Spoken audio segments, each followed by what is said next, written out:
A meeting of the BC Conservative caucus devolved into a shouting match, exposing more divisions within the official government opposition over residential schools. Things got so heated, some MLAs stormed out, according to some people inside the meeting. One of the issues is a video which features Conservative Attorney General critic Dallas Brody.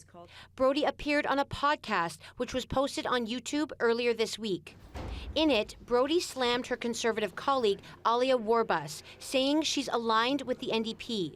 There's a person in our party who's Indigenous, and she, was super angry and went to town and joined the NDP to call me out. We've actually brought in some people who, I'm just going to say this, I think belong in the NDP. This after Warbus criticized Brody over her social media post about the former Kamloops Indian Residential School, which First Nations leaders said amounted to residential school denial.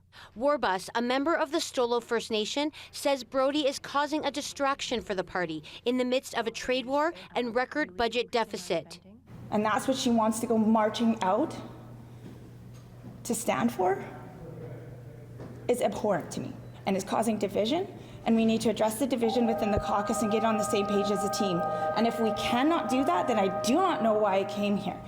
The head of the Métis Nation of BC reached out to CBC News to say he met with Brody after the initial social media post and outlined the harm it caused.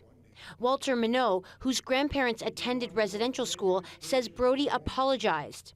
Upon seeing the latest video, however, I was appalled. I was devastated. Yeah. He called for Brody to be removed from caucus. I'd just like to state to Rustad and his party to let them know, how hurtful these comments are, to all our people out there. They should be calling for her resignation. It's unclear if Rustad will do that. Brody declined to speak to media today. This is just the latest dust-up inside the BC Conservative Party, a coalition of longtime Conservatives and more centrist MLAs who joined the party following the collapse of BC United. Despite Rustad insisting free speech is good for a political party, it's increasingly causing these internal divisions that spill into the public eye. Katie DeRosa, CBC News, Victoria.